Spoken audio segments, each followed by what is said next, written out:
Comedy Film Nerds Podcast. So, all right, so let's talk about the documentary you saw, Graham. So I saw the Mifune documentary, The Last Samurai. The Last Samurai. Yeah. So this is about Toshiro Mifune, who was in all of those Kurosawa movies, and it's a really good doc. There's the one thing, and it doesn't get in the way, but it is Keanu Reeves does the voiceover, just like, Oh my God. He's not That's a- so Really? distracting. it's like, but he's not. It's hard to. I saw it in the credits and I was listening. I was like, wow, that doesn't really sound like him, which is a good thing, because if he was just like, and another movie, I was in 47 Ronin. I can do this. he shouldn't be there. Knowing how bad. Fought a monster. No, that doesn't make you a samurai. Okay, Keanu, you don't get to be one just because you say, I want to be a samurai. I'm in Hollywood. So that was the one thing that was like, whose idea was that? Bad idea. But it doesn't get in the way.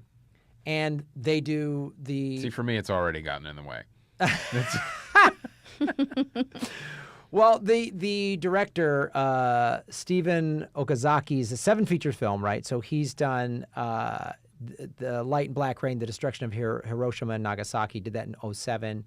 And he's done a bunch of other Living on Tokyo Time.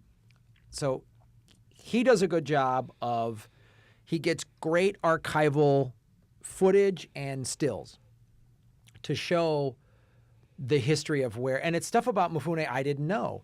He fought in World War II. He was in the Japanese. A lot of stills and B-roll. A lot of stills and B-roll, but then you also have really cool interviews with, he gets Mifune's son, he gets Kurosawa's son, he gets the woman that was like the script supervisor on a bunch of Kurosawa movies. You get a bunch of these Japanese women who were, young actresses in the 50s who are now talking about what it was like to work with Kurosawa, and you get a lot of great backstory of... Was one of them Goldie Hawn? No. Yeah, remember that scene in Yojimbo where Goldie Hawn comes out and goes, Sakatumi, right? That was great. Hilarious. But you learn cool stuff as, like, Kurosawa did propaganda for the Japanese military during World War II. And when the war ended, that's why he was so like, no, he felt ashamed about that and was like, these movies are my way. That's why he was so like, I'm doing my movies my way. You are not going to, and that's why you had a lot of themes of power and corruption in many of his films. Also, I didn't know this. Seven Samurai was the first movie post-war Japan where they were allowed to use swords, because the United States would not let Japanese movies, would not let them make movies about people using swords or have swords on the set. What? Really? Yep, because they were like, you guys helped start a war and you were a crazy empire that tried to take over everything, so we're going to stop We're that. going to limit your sword. We're going to limit your sword play. So all You of the can use movies... this baguette Yeah. and nothing else. So a lot of baguette fight scenes. So I never knew that. So they showed the movies that Kurosawa and Mifune made together prior to that one one was about, I forget the name of it, I'm blanking on it, but it was about corporate corruption in Tokyo.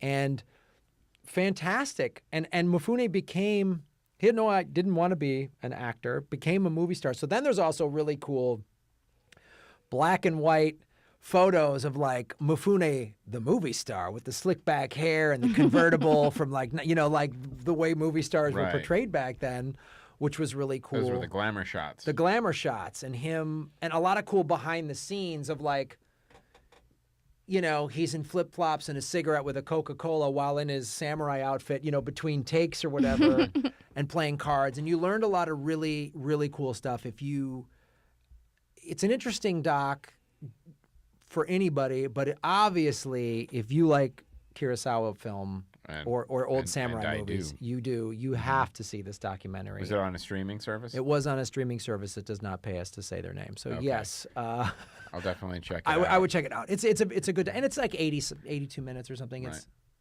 That's one of my favorites too. Seven Samurai is.